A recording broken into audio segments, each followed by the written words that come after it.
Imagine that your life began roughly 300,000 years ago as one of the planet's first humans.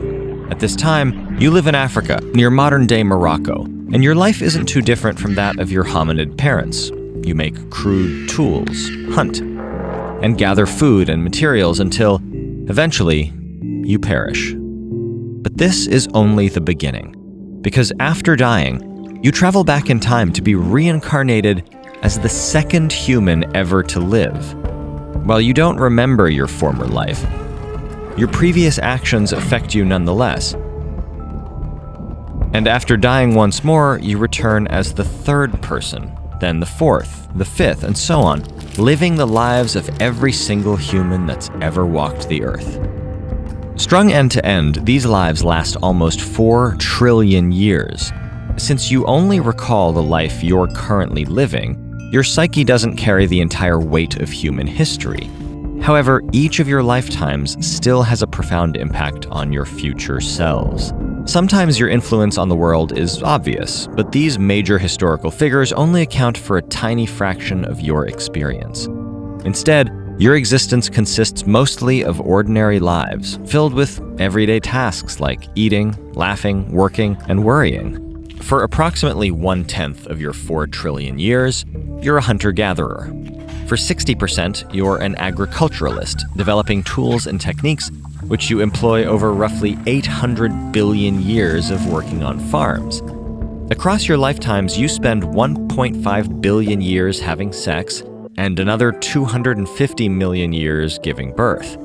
In total, 20% of your existence is spent raising children, to whom you impart a variety of cultural values that influence the trajectory of generations.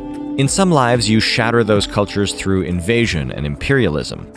In others, you suffer as your lands and loved ones are taken away. In over 1% of lives, you're afflicted with malaria or smallpox, while in others, you treat these conditions, saving countless versions of yourself.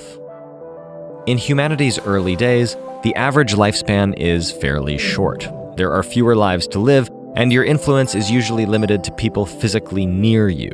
But as humans survive longer on average and Earth's population grows, you start to spend more time reliving the same action-packed years.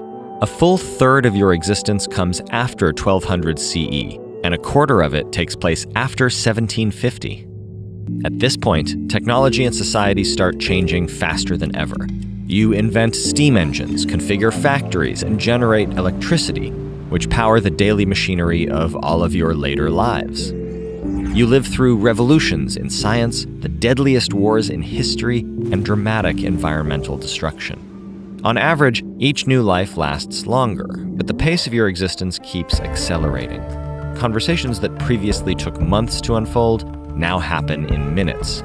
Business ventures that you built over generations transform overnight. You enjoy luxuries you never could have sampled before, even in your past lives as kings and queens. After living over 100 billion lives, you're finally reborn as the youngest person alive today. But despite living through 300,000 years of human history, your actions have more impact today than 99% of your past lives. High-speed air travel allows you to carry contagions and cures across an ocean in hours, and the internet makes your personal sphere of influence global, allowing you to collaborate with anyone, anywhere, without even leaving your home. In recent lives, you've invented tools to rewrite the genes of living organisms, permanently altering their future generations. And in this life, you might create even more technologies that make the world safer, kinder, and more equitable for countless future lives. However, one careless invention could just as easily be catastrophic.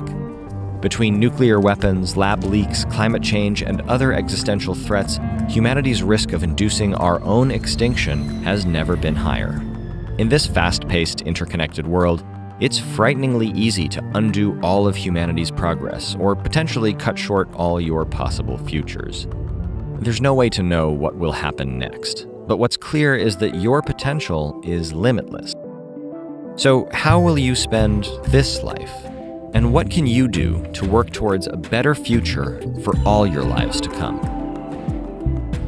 If we make wise choices today, our grandchildren's grandchildren can have the opportunity to thrive knowing we did everything we could to give them a world full of justice, hope, and beauty. If you want to learn how to help make that happen, click here.